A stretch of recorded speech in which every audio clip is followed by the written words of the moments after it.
Hello friends, welcome to real life story. और आज की स्टोरी है ससुर जी शर्म आनी चाहिए आपको। बहुत अच्छी स्टोरी है, पूरी सुनिएगा और अपने सजेशंस कमेंट सेक्शन में ज़रूर दीजिएगा। अब सब तुम्हारे भरोसे है प्रिया बहू। तुम चाहो तो सीता बनकर साथ दे सकती हो या फिर आजकल की लड़कियों की तरह अपना स्वार्थ सिद्ध कर सकती हो। हम लोग तो बस कह सकते हैं। तुम सोच लो, मेरे बेटे को जेल हुई तो तुम्हारा बेटा भी अपराधी का बेटा कहलाएगा और तुम उसकी पत्नी। प्रिया को समझाने के भाव से प्रिया की सासू माँ ने कहा, माँ सही कह रही है भाभी, मदद करोगी तो फायदे में रहोगी, वरना ना घर की रहोगी और ना घाट की। प्रिया की ननद बोली जा रही थी और प्रिया चुपचाप बैठी सुन रही थी। उसे मनी मन तो बहुत गुस्सा आ रहा था, पर वे सोच रही थी क्या जवाब दूं इन लोगों को। प्रिया एक उच्च मध्यम परिवार की बहू है। प्रिया के पिता की आर्थिक स्थिति अच्छी नहीं थी, लेकिन अपने से 2 कदम आगे अच्छे परिवार में बेटी देकर वो अपने आप को खुशनसीब मान बैठे थे। और शादी के समय प्रिया भी बहुत खुश थी, ऐसा बड़ा घर और इतना सुंदर पति पाकर। लेकिन ये खुशी प्रिया की ज़्यादा दिन नहीं टिक पाई। जल्दी ही प्रिया को पता चल गया कि उसका हैंडसम पति गौरव बहुत ही बिगड़ा हुआ लड़का है। ऐसा नहीं था कि वह प्रिया से अच्छा व्यवहार नहीं करता था। प्रिया तो उसकी ढाल थी, जिसके पीछे वह अपने सारे अपराध छुपाता था। अक्सर आपत्तिजनक झगड़ों पर पकड़ा जाता था तथा अपने माँ बाप के सामने प्रिया की झूठी कसम खाकर छूट जाता था। भोली भाली शक्ल बनाकर प्रिया को भी बना लेता था। फिर भी प्रिया उसे समझाती कि अगर ऐसा कुछ कर भी रहे हो तो छोड़ दो, क्योंकि अपराध कभी ना कभी सामने ज़रूर आता है। और कुछ साल यूं ही चलते गए। यह यूं कहे कि प्रिया को पता ही नहीं चला, और चला भी तो उसे झूठ कहकर मना लिया गया। इस दौरान प्रिया एक बेटे की माँ भी बन गई। प्रॉपर्टी का बिजनेस था तो प्रिया का पति काम के बहाने अक्सर बाहर ही रहता था। इधर उसका बेटा बड़ा होता जा रहा था और उधर गौरव स्वच्छंद होता गया। प्रिया का बेटा अक्सर अपने पापा के बारे में किसी न किसी से कुछ न कुछ रोजाना सुनता ही रहता और अपनी माँ से पूछता कि मम्मी, पापा आखिर ऐसा क्यों करते हैं। और प्रिया उसे हमेशा यही कहकर समझाती कि मुझे पता नहीं वह सही है या गलत, लेकिन तुम्हें बेटा हमेशा अच्छे काम करने हैं और तुम्हें हमेशा संस्कारी रहना है। ज़रूरी नहीं गलत इंसान के बच्चे भी गलत ही हों। कभी कभी हम दूसरों की गलतियों से सीखते भी हैं, और अपने पिता के बारे में सुन सुनकर ही प्रिया के बेटे ने खुद में अच्छी आदतें डाल ली। अब प्रिया का बेटा अजय 13 वर्ष का हो गया था और उसे अच्छा बुरा सही गलत सब समझ में आने लग गया था। अजय को अपने पापा का प्यार तो कभी मिला ही नहीं, क्योंकि उसके पिता अक्सर उसकी माँ से दूर ही रहते, तो उसे पिता का प्यार कैसे मिलता। और जब भी कभी कभी घर पर आते तो अजनबियों की तरह ही व्यवहार करते। प्रिया ने ही अपने बेटे को माँ और पिता दोनों बनकर पाला है। घर में पैसों की कोई कमी नहीं थी, लेकिन जब विश्वास ही नहीं रहता तो किसी भी चीज़ का कोई महत्व ही नहीं रहता है। अब भी जब अजय के पिता गौरव घर पर आते हैं तो घर में तो ऐसे रहते हैं जैसे कुछ हुआ ही नहीं है, लेकिन अगर घर का कोई भी सदस्य उनसे कुछ पूछे तो वे भूल जाते हैं कि वे किससे बात कर रहे हैं। इसलिए बात करना कम कर दिया है प्रिया ने, और वे अपनी छोटी सी नौकरी और बेटे के पीछे ही लगी रहती है। मायका भी उसकी शादी के 5 साल बाद ही ख़त्म हो गया था। माँ बाप रहे नहीं और इकलौता भाई है जो उसे अब पूछता नहीं है, इसलिए ससुराल को छोड़कर वे कहीं अब जा भी नहीं सकती थी। परिवार में सास ससुर भी हैं जो सब जानते हुए भी बिल्कुल चुप हैं और ऐसा महसूस कराते हैं उनका बेटा बिल्कुल मासूम है और दुनिया के सारे दुख उन्हीं के हिस्से आए हैं। एक बहन है जिसका घर भी भाई ही चलाता है। इस बार गौरव बहुत दिन बाद घर आया।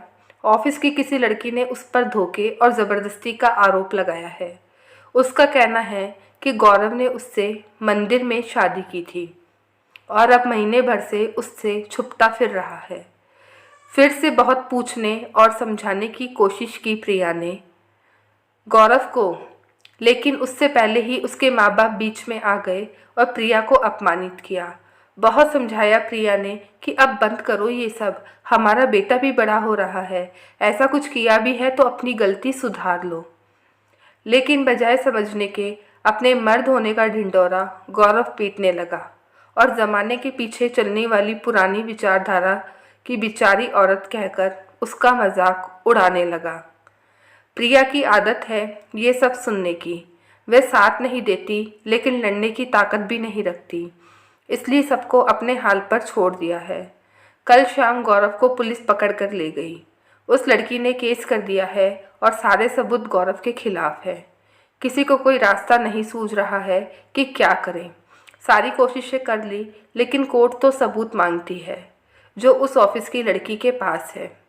आखिर प्रिया के नंदोई जी ने एक रास्ता सुझाया। अगर प्रिया खुद जाकर उस लड़की से बात करे और कुछ लेन देन करके बात खत्म हो जाए। सब यही समझा रहे हैं प्रिया को, और वह बैठी सोच रही है जब पेड़ ही ऐसा है तो फल से क्या आशा की जा सकती है।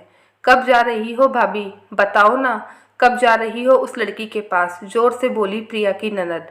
मैं कहीं नहीं जा रही हूँ, प्रिया का जवाब था।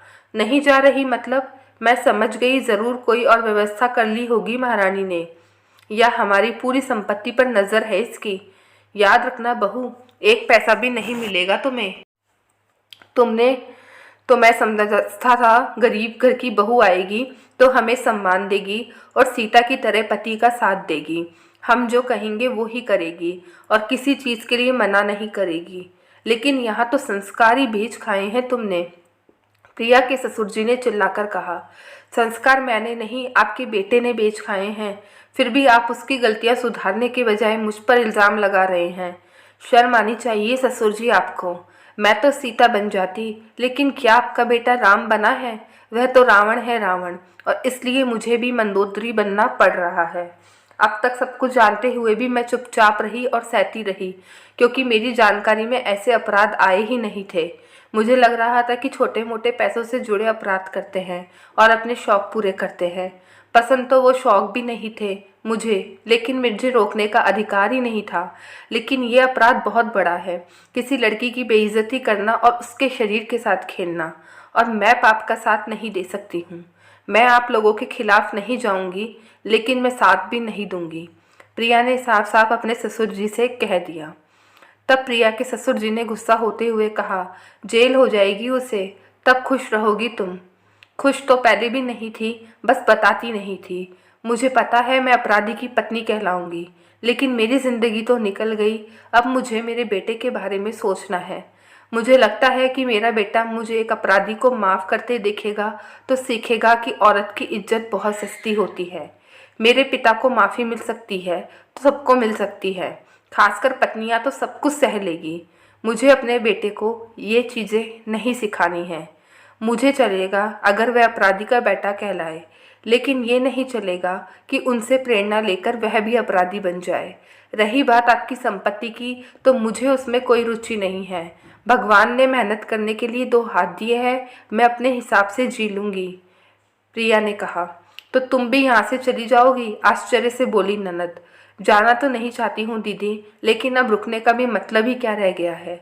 आपका भाई तो शादी भी पता नहीं कितनी बार कर चुका है। कौन सी सच्ची है और कौन सी झूठी ये तो वो ही जाने, पर मेरी शादी तो ज़रूर झूठी निकली। ये कहते हुए प्रिया अंदर कमरे में चली गई और बाकी सब निशब्द थे। दोस्तों, आप बताइएगा, क्या प्रिया ने सही कदम उठाया या उसे इस समय अपने पति का साथ देना चाहिए था?